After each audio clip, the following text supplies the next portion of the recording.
جس میں ایک رخ اللہ کے ساتھ ہے وہ عبادات ہیں، جس میں نماز سر فہرست ہے۔ جس معاشرے میں نماز نہیں وہ معاشرہ اسلامی نہیں ہے۔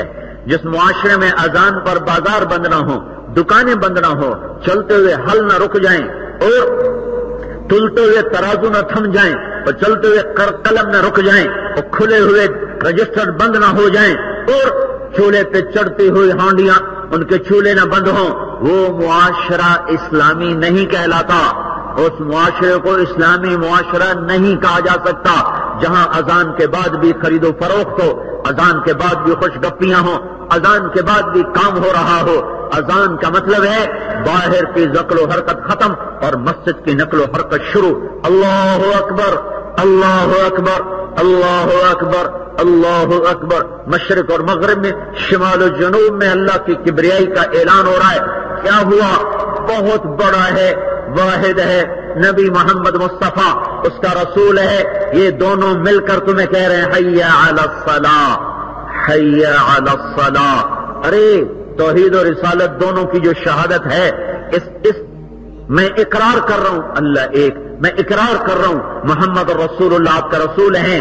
حی علی الصلاۃ کا جب لفظ آتا ہے تو پھر جس کو تم نے مانا ہے ابھی کہ اللہ ایک، جس کو تم نے مانا ہے کہ محمد مصطفیٰ میرے رسول، تو یہ دونوں تمہیں کہہ رہے ہیں حی علی الصلاۃ۔ یوں لگتا ہے ایک دفعہ اللہ کی طرف سے پکار ہے حی علی الصلاۃ، دوسری طرف سے اللہ کے نبی کی طرف سے پکار ہے حی علی الصلاۃ۔ آجا میرا بندہ نماز کے لیے، آجا میرا امتی نماز کے لیے، حی علی الفلاح۔ ایک خوشخبری اللہ کی طرف سے، میرا بندہ تجھے کامیابی مبارک ہو۔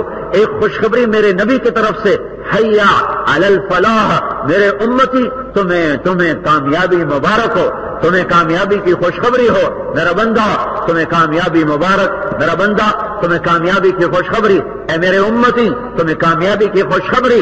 آؤ آؤ آؤ نماز کی طرف۔ یہ اللہ کے حقوق میں وہ حق ہے جس کی کوئی معافی نہیں۔ ہاں اللہ جس کو چاہے معاف کرے، شرک کے بعد جس کو چاہے معاف کرے، لیکن نماز وہ چیز ہے میرے بھائیوں جس کے بغیر اسلام کا معاشرہ نہیں، جس کے بغیر اللہ کا تعلق نہیں، جس کے بغیر اللہ کی محبت نہیں، جس کے بغیر اللہ سے مناجات نہیں، جس کے بغیر اللہ پاک سے تعلق استوار نہیں ہو سکتا، جس کے بغیر جنت کے دروازے کھل نہیں سکتے۔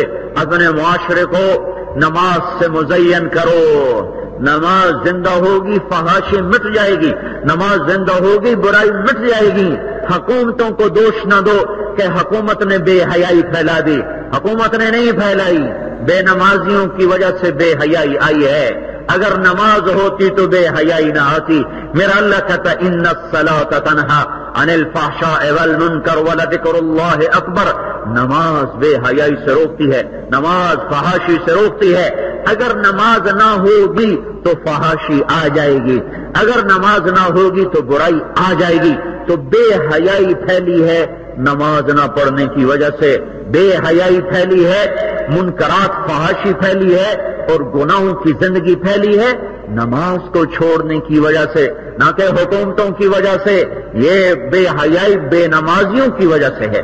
یہ فحاشی کا سیلاب اس لیے ہے کہ آگے نماز کا بند نہیں، نماز کا بند باندھو، اس سے بھی زیادہ فحاشی کا سیلاب آ جائے ٹکرا کے واپس چلا جائے گا۔ نماز کا بند قائم کر دو، نماز کا بند قائم کر دو، ساری دنیا کا حسن اور ساری دنیا کی فحاشی ننگی ہو کر تمہارے بازاروں میں آ جائے۔ تمہارے نوجوان نسل کو گمراہ نہیں کر سکتے اگر نماز زندہ ہے۔